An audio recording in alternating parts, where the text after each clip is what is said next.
सभी दर्शकों को मेरा नमस्ते। मैं Ravi Kumar, lecturer computer science department GPC Dungarpur. आज के इस वीडियो में हम लेटरल एंट्री एडमिशन मतलब डायरेक्ट सेकेंड ईयर में एडमिशन लेना है पॉलिटेक्निक में, उन बच्चों को अप्लाई करने से पहले कौन कौन सी गाइडलाइंस है, जो दिशा निर्देश है, उनका ध्यान रखना है, उसको हम इस वीडियो में डिस्कस करेंगे।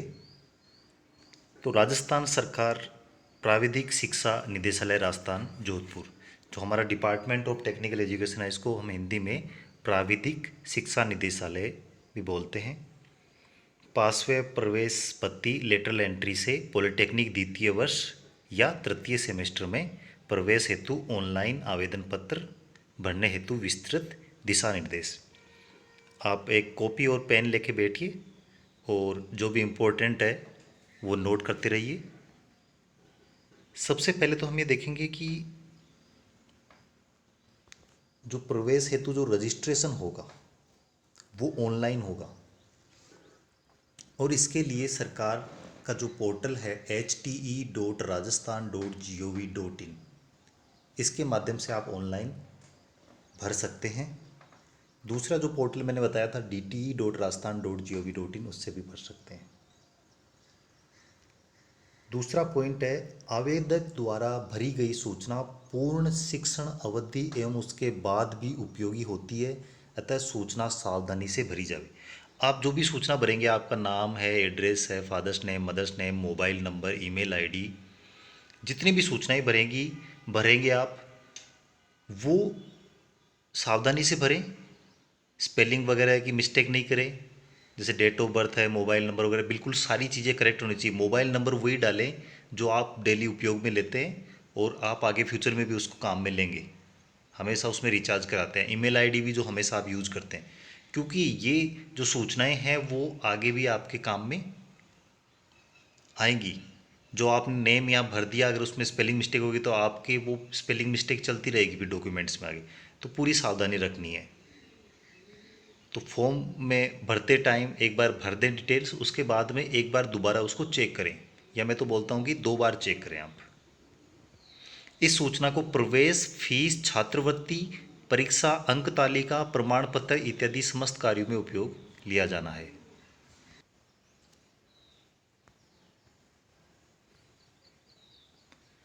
तो आपको जो सूचनाएं आप भरेंगे फॉर्म में, वो बहुत ही सावधानी से भरनी है, क्योंकि वो आगे फ्यूचर में भी काम में ली जाएगी। जैसे कि आपकी प्रवेश में काम में ली जाएगी, फिर फीस लेंगे, आपको जो छात्रवृत्ति मिलती है, स्कॉलरशिप मिलती है, वहाँ पर भी वही रिकॉर्ड रहेगा, परीक्षा में, अंक तालिका में, प्रमाण पत्र में। तो अगर एक बार आपके स्पेलिंग मिस्टेक या डेट ऑफ बर्थ में कहीं भी गड़बड़ हो गई तो फिर वो चलती रहेगी आगे से आगे, और फिर उसके बाद में उसको चेंज कराना बहुत ही मुश्किल, बहुत ही जटिल प्रक्रिया हो जाती है। तो आपको पूरा ध्यान रखना है इसमें। तीसरा पॉइंट है, आवेदन है दिनांक 30/7/2021 से इंटरनेट के माध्यम से घर बैठे ही किया जा सकता है, अथवा ई मित्र पर निर्धारित आवेदन भरने का शुल्क जमा करवा कर भी किया जा सकता है। तो 30 जुलाई से एडमिशन स्टार्ट हो चुके हैं, और एडमिशन का आवेदन आपको ऑनलाइन ही करना है। आप घर बैठे भी SSO ID से कर सकते हैं, जहाँ मैंने बताया HTE या DTE पर जाके, या फिर आप ई मित्र पर जाके वहाँ से भर सकते हैं, और जो भी शुल्क होता है फॉर्म भरने का वो आपको वहाँ पे करना पड़ेगा।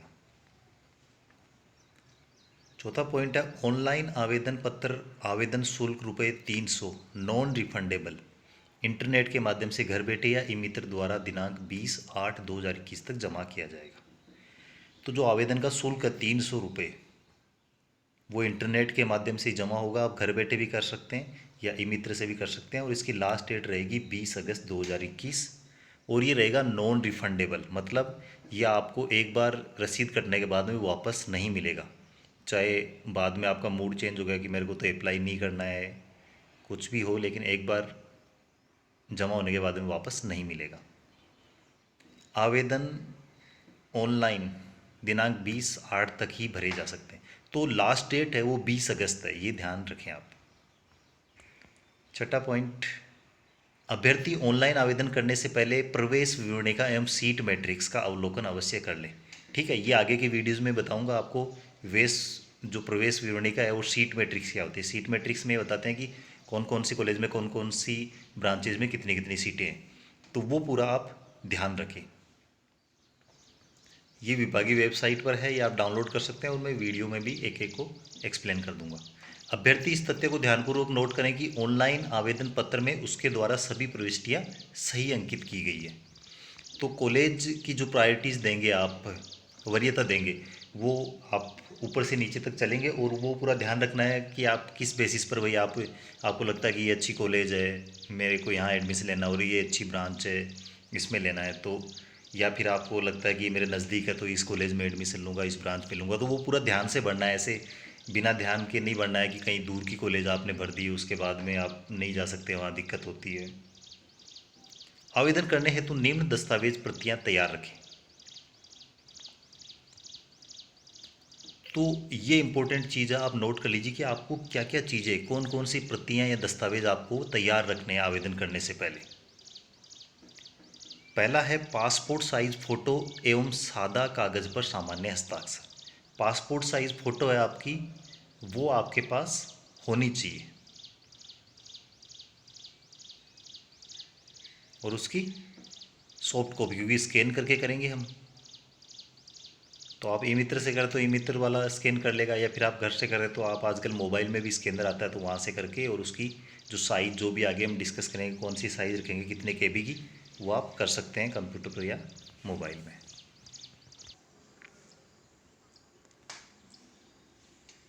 तो पासपोर्ट साइज़ फ़ोटो और सादा कागज़ पर सामान्य हस्ताक्षर, एक प्लेन वाइट पेपर पर आपके साइन। 10वीं की अंक तालिका, आपने 12वीं किया है या ITI किया है, कुछ भी किया है, लेकिन 10वीं की अंक तालिका है वो तो सबकी लगेगी, वो आपके पास होनी चाहिए। और अन्य आवश्यक जो शैक्षिक अंक तालिकाएँ हैं उनमें जैसे कि PCM है आपके, या PCB है, वोकेशनल है 2 वर्षीय है, ITI है, डिप्लोमा है, तो ये जो भी आपने कोर्स किया है उनकी अंक तालिकाएँ भी आपके पास होनी चाहिए।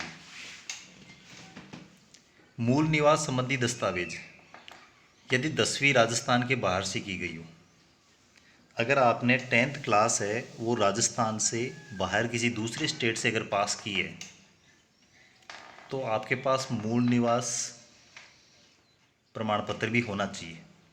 अगर आपने 10वीं राजस्थान राज्य से की है तो आपकी मार्कशीट है वही काफ़ी है।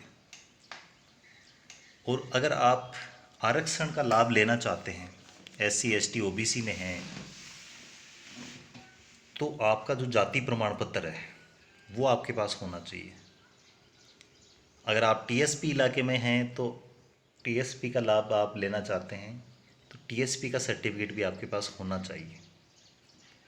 आवेदन शुल्क हेतु 300 रुपये आपके पास होने चाहिए, और इसके साथ ही स्कैन और प्रिंट करने का जो अलग से व्यय होगा वो भी ई मित्र को देने के लिए आपके पास होना चाहिए।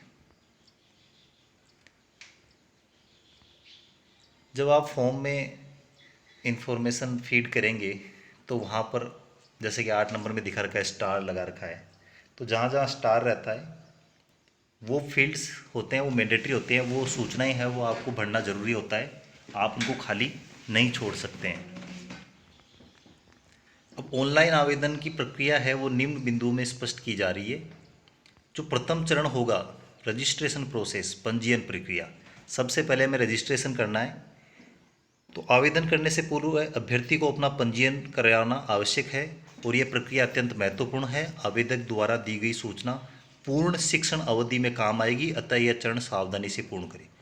तो जैसा कि पहले भी बताया, आप जब रजिस्ट्रेशन करेंगे ऑनलाइन और आप जो इन्फॉर्मेशन फीड करेंगे, आपकी सूचनाएं उसमें फॉर्म में अपडेट करेंगे, फीड करेंगे, वो सावधानी पूर्वक डालें, क्योंकि ये पूर्ण शिक्षण अवधि में आपके काम में आएगी।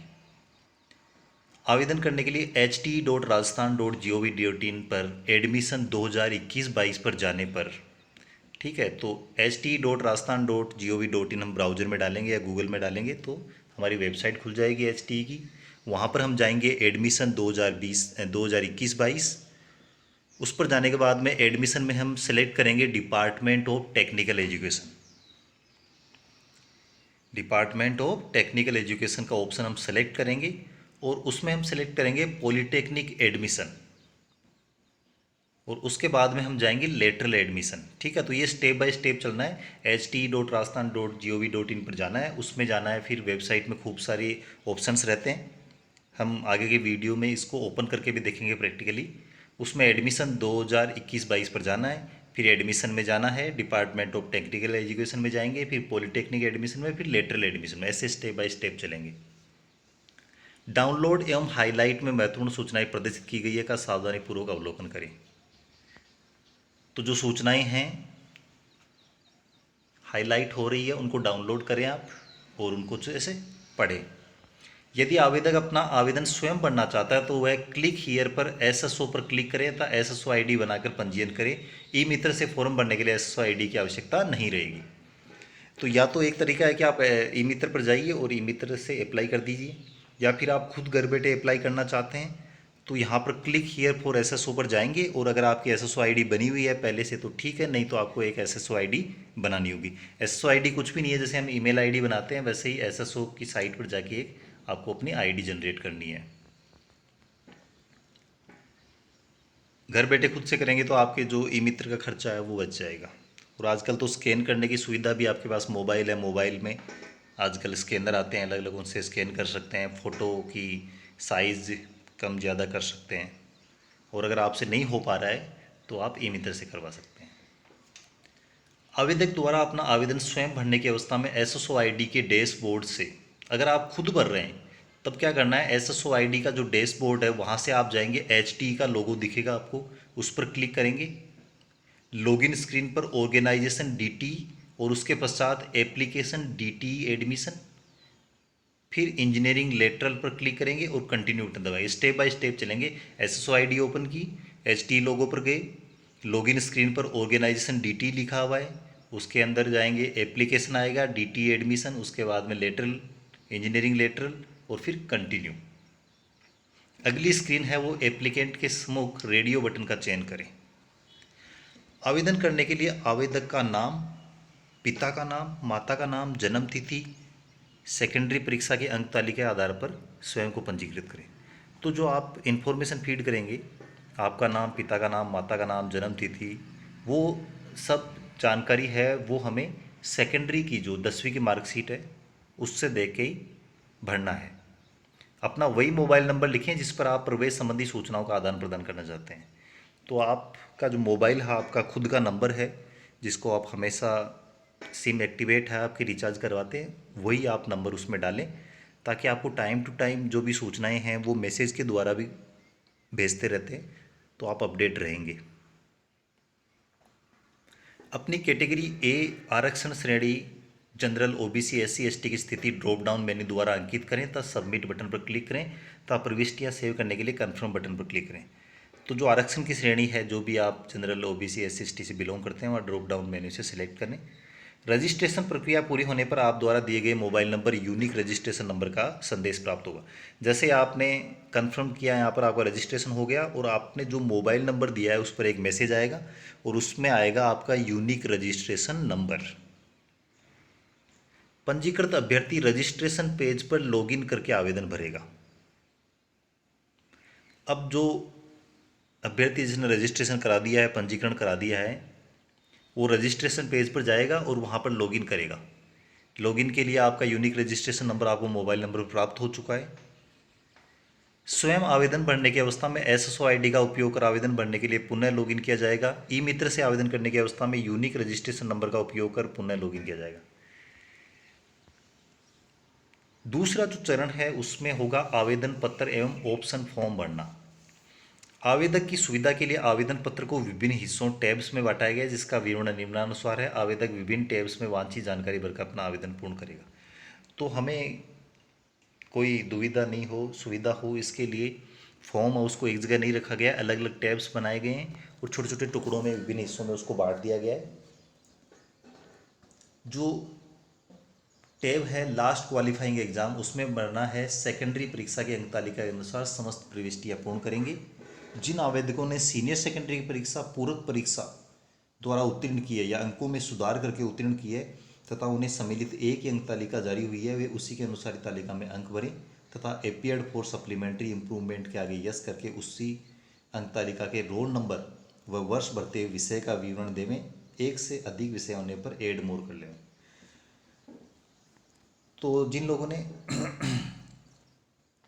सीनियर सेकेंडरी में सप्लीमेंट्री परीक्षा दी है उनको क्या करना है, अगर उनको सप्लीमेंट्री परीक्षा देने के बाद में एक ही मार्कशीट जनरेट हुई है, वापस जो सप्लीमेंट्री वाला सब्जेक्ट है प्लस पहले पास कर लिए थे सबकी मिला के एक ही मार्कशीट हुई है, तो उस मार्कशीट में जो आपके टोटल नंबर आ रहे हैं उनको फीड करना है।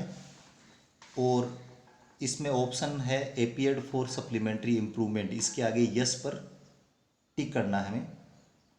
और फिर रोल नंबर भरने हैं उस मार्कशीट के और उस विषय का विवरण भरना है जिसमें आपकी सप्लीमेंट्री आई थी। अगर सप्लीमेंट्री एक से ज़्यादा सब्जेक्ट में है तो ऐड मोर पर करके दूसरे सब्जेक्ट और ऐड कर लेना। अगर आपने सप्लीमेंट्री परीक्षा दी है और आपके पास एक तो पहले जो मार्कशीट आ गई जिसमें आप फेल हो गए थे उस सब्जेक्ट में, उसके बाद में सप्लीमेंट्री दी तो सिर्फ सप्लीमेंट्री वाले सब्जेक्ट की मार्कशीट आती है, कई बार ऐसा होता है। तो अगर आपके पास एक से अधिक अंक तालिकाएँ हैं तो आपको जो विवरण देना है वो मुख्य परीक्षा की जो अंक तालिका है वो देना है। मुख्य परीक्षा की अंक तालिका जो शुरू में आई थी आपके उसके नंबर आपको फीड करने हैं। और अपियर्ड फॉर सप्लीमेंट्री इम्प्रूवमेंट के आगे यस करना है और पूरक परीक्षा उत्तीर्ण अंक सुधार की अंक तालिका के आधार पर परीक्षा का वर्ष, रोल नंबर और विषयों की जानकारी दिए गए बॉक्स में भरना है। सीबीएसई आवेदकों के रोल नंबर तथा परीक्षा वर्ष के आधार पर अंक बोर्ड से प्राप्त कर उनके आधार पर मेरिट बनाई जाती है।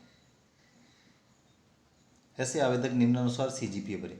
अब जो सीबीएसई वाले हैं उनके अगर परसेंटेज नहीं दे रखे हैं, मार्कशीट में सीजीपीए दे रखी है, तो वो कैसे मार्क्स भरेंगे। तो सीजीपीए में जैसे मान लीजिए सीजीपीए आपकी 8.8 है, तो आपको क्या करना है, एग्रीगेट मैक्सिमम मार्क्स है वहाँ पर 10 डालना है और मार्क्स ऑब्टेन्ड है वहाँ पर 8.8 डालना है। अगर आपकी सीजीपीए 7 है जैसे मैथ्स में, तो मैक्सिमम मार्क्स 10 और मार्क्स ऑब्टेन्ड 7। मान लीजिए साइंस में आपकी 8 है तो मैक्सिमम मार्क्स 10 और मार्क्स ऑब्टेन्ड 8।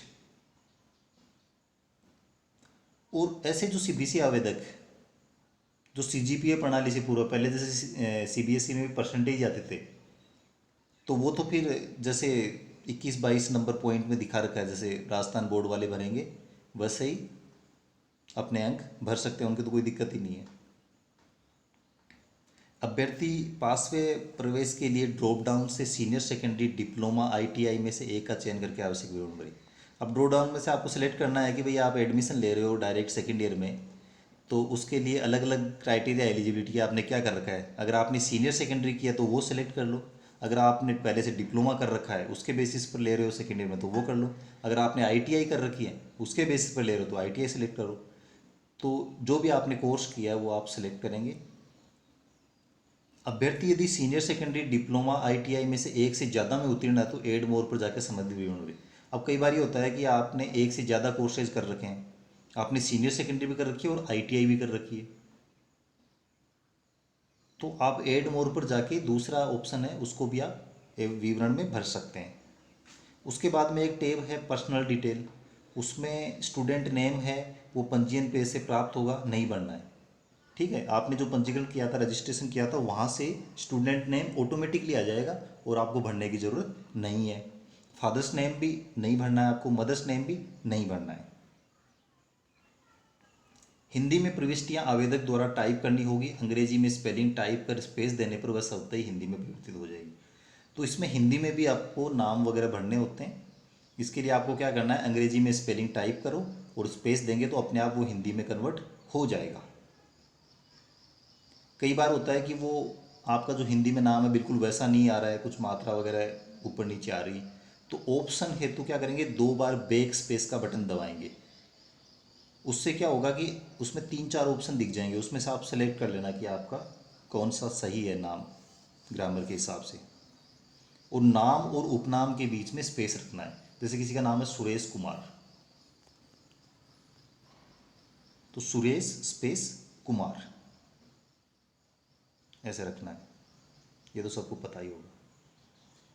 29वां पॉइंट है जन्म तिथि एवं लिंग की प्रविष्टियां पंजीयन पेज से प्राप्त होगी। तो डेट ऑफ बर्थ आपने रजिस्ट्रेशन कराया उसी पेज से ऑटोमेटिकली ले लेगा, और लिंग है जो आपका जेंडर है मेल या फीमेल वो भी वहाँ से ले लेगा। इसलिए बार बार ये बोला गया है कि जब आप रजिस्ट्रेशन करते हैं तो आपकी जानकारियाँ हैं वो बिल्कुल सही सही भरें, क्योंकि वही जानकारियाँ ऑटोमेटिकली अगले वाले पेज पर आ रही है, और फिर वही जानकारियाँ आपकी एडमिशन के टाइम रहेगी, रिजल्ट में रहेगी, मार्कशीट में रहेगी, एनरोलमेंट में रहेगी, छात्रवृत्ति में रहेगी, हर जगह वही जानकारी रहेगी। तो बिल्कुल ध्यान से हमें जानकारियाँ भरनी है। 30 नंबर पॉइंट है धर्म, राष्ट्रीयता एवं वैवाहिक स्थिति की ड्रॉप डाउन मेन्यू द्वारा अंकित करें। अब धर्म कौन सा है, राष्ट्रीयता क्या है, वैवाहिक स्थिति क्या है, वो ड्रॉप डाउन से हम सिलेक्ट कर लेंगे। 31 नंबर पर है कैटेगरी ए आरक्षण श्रेणी जनरल, ओबीसी, एससी, एसटी की स्थिति पंजीयन पेज से प्राप्त होगी नहीं भरना है। अब देखिए जो कैटेगरी है एससी, एसटी, ओबीसी वो भी आपके रजिस्ट्रेशन पेज से ऑटोमेटिकली ले ली जाएगी। कैटेगरी बी है उसके अंदर में देखना है कि एक्स सर्विसमैन है, वो ड्रॉप डाउन के अंदर अंकित करनी है। कैटेगरी सी है उसके अंदर पीएच फिजिकली हैंडीकैप्ड है या फिर कश्मीरी माइग्रेंट है, उसको भी ड्रॉप डाउन द्वारा अंकित करनी है। कैटेगरी डी है उसमें आरक्षण है, जैसे विडो है, कोई डिवोर्सी है, नन, वो भी ड्रॉप डाउन बॉक्स से हमें सेलेक्ट करना है।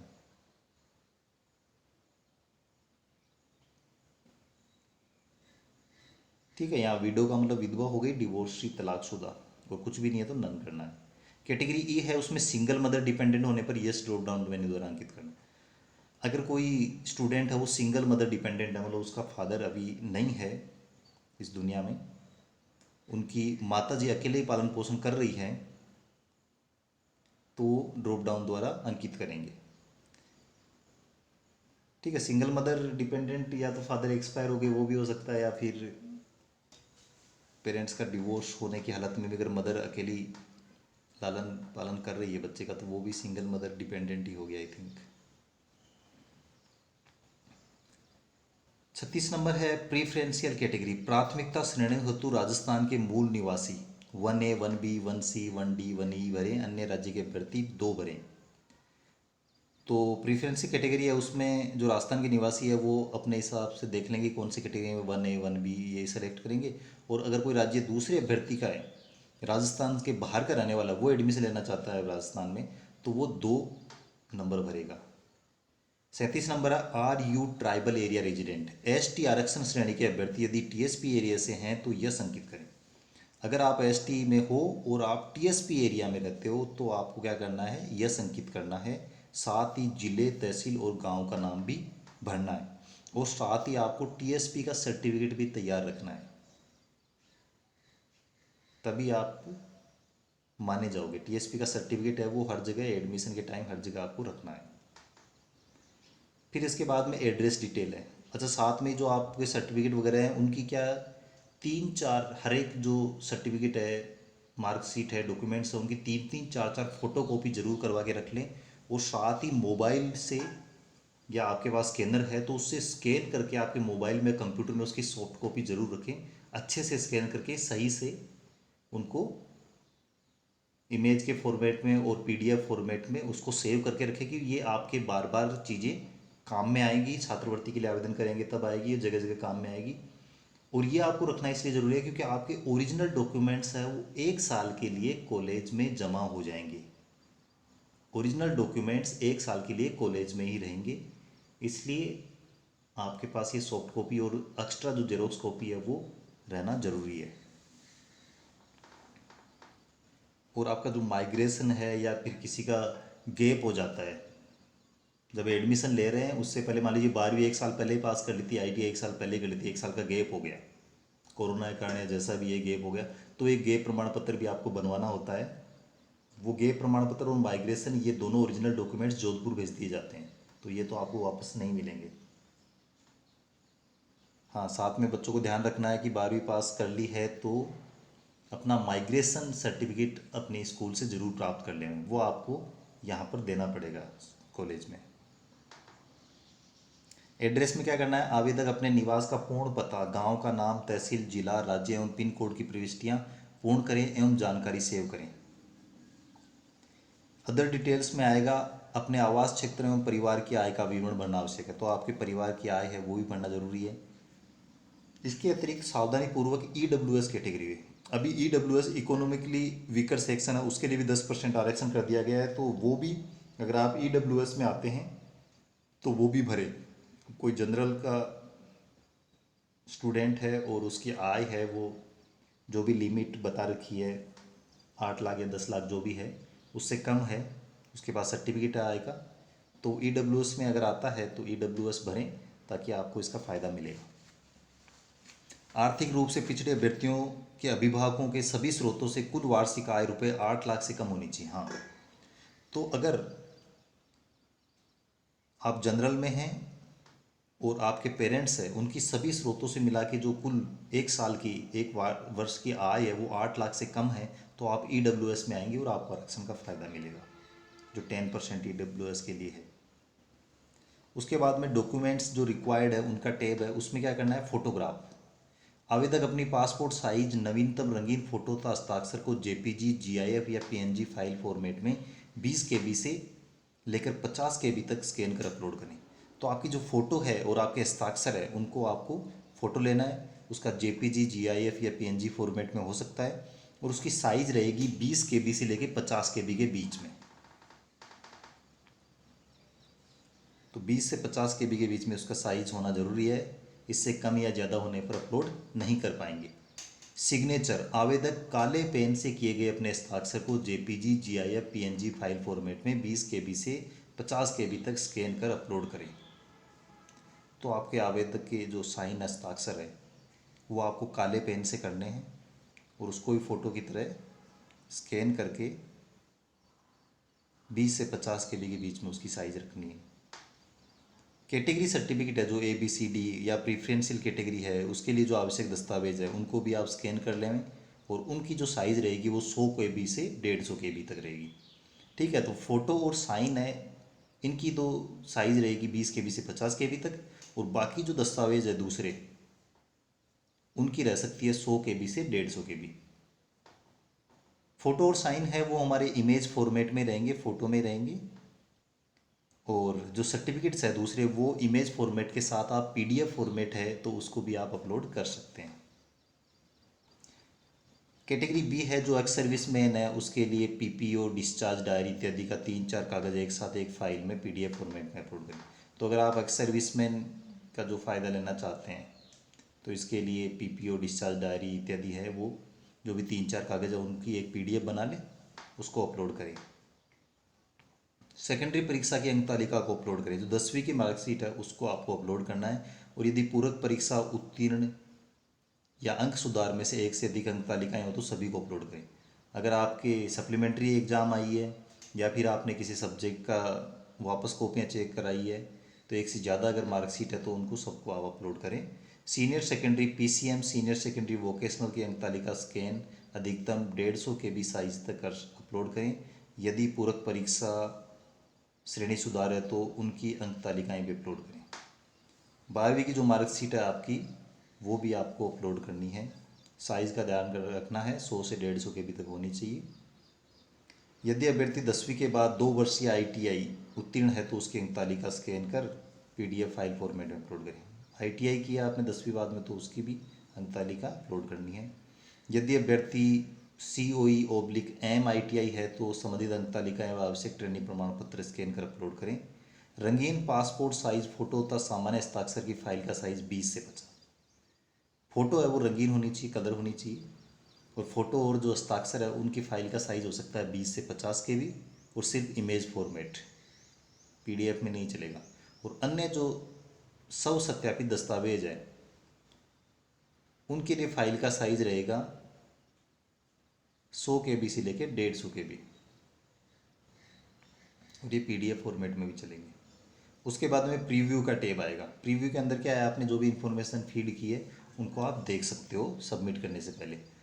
आवेदक द्वारा भरी गई सभी प्रविष्टियाँ यहाँ दिखाई देगी, आवेदक इन्हें भली भांति जांच लेवें। यदि आवेदक किसी प्रविष्टि को बदलना चाहता है तो वह संबंधित टैब में जाकर उसे बदल सकता है। ठीक है, तो प्रीव्यू में देखें, अच्छे से चेक कर लें। अगर आपको लगता है कोई इन्फॉर्मेशन सही नहीं भरी गई है, कुछ गलती हुई है, तो आप पर्टिकुलर टैब पर जाकर उसे बदल सकते हैं। फॉर्म सबमिट होने के बाद आवेदक किसी भी प्रकार का परिवर्तन नहीं कर सकता है। तो प्रीव्यू में एक बार अच्छे से आप देख लें, बिल्कुल सही होने के बाद में सबमिट करना है, क्योंकि एक बार फॉर्म सबमिट हो गया उसके बाद में आप कोई जानकारी को चेंज नहीं कर सकते। सभी तरह से संतुष्ट होने के बाद आवेदक को अंडरटेकिंग बटन के चेक बॉक्स को क्लिक करना होगा। इसके पश्चात आवेदक final lock and submit button पर क्लिक करें। तत्पश्चात या तो लॉक एंड सबमिट बटन पर क्लिक करें, अन्यथा यदि आप बाद में कुछ बदलाव करना चाहते हैं तो लेटर बटन पर क्लिक करें। कई बार ये होता है कि आज फॉर्म भर दिया, कुछ डॉक्यूमेंट्स वगैरह कुछ जानकारी उसमें नहीं भरी है, तो आप लेटर बटन पर क्लिक कर दें, क्योंकि फाइनल सबमिट कर देंगे तो वो सबमिट हो जाएगा। तृतीय चरण है आवेदन शुल्क जमा कराने की प्रक्रिया। अब सबसे बाद में जो होगा वो आवेदन शुल्क जमा होगा। ऑफलाइन मोड में इस इनवॉइस पर जारी चालान नंबर के आधार पर ई मित्र पर व्यक्ति से आवेदन शुल्क जमा करवाया जाएगा। तो ऑफलाइन मोड में आप ई मित्र पर जाके वैसे भी आप चालान जमा करवा सकते हैं, जो आपका नंबर जनरेट हुआ है इनवॉइस। ऑनलाइन मोड में ई मित्र अथवा बैंक गेटवे का उपयोग कर आवेदन की राशि जमा कराई जा सकेगी। फॉर्म डाउनलोड करना। आवेदन पत्र जमा होने के उपरांत आवेदक इसका प्रिंट ले सकता है तथा डाउनलोड भी कर सकेगा। अपने SSO ID आवेदन क्रमांक से वह कभी भी अपना फॉर्म देख सकेगा और प्रिंट भी कर सकेगा। आवेदन ऑनलाइन के दौरान यदि कोई असुविधा हो तो निम्नलिखित राज्य स्तरीय हेल्प डेस्क से कार्यालय समय प्रातः 9 बजे से 4 बजे तक संपर्क किया जा सकता है। तो अगर आपको कोई दिक्कत है, कोई कन्फ्यूजन है, तो नीचे कुछ मोबाइल नंबर दिए गए हैं, उन पर आप टाइम का ज़रूर ध्यान रखें। जो कार्यालय का समय रहता है 9 से 4 बजे तक, उसके बीच में संपर्क करें। और यहाँ पर जो 5 नंबर दे रखे हैं वो आप नोट कर लें, और इनसे आप कभी भी आप कार्यालय समय के दौरान आप संपर्क कर सकते हैं। ठीक है, तो ये तरीका था कैसे अप्लाई करना है। इसके बाद में सीट मैट्रिक्स वगैरह और भी जो जानकारी है वो भी हम आगे के वीडियोज़ में देखेंगे। चैनल को ज़रूर से सब्सक्राइब कर लें और अपने फ्रेंड्स के साथ इसको ज़्यादा से ज़्यादा शेयर करें, ताकि ज़्यादा से ज़्यादा लोगों तक ये सूचना पहुँचे लास्ट डेट निकलने से पहले पहले।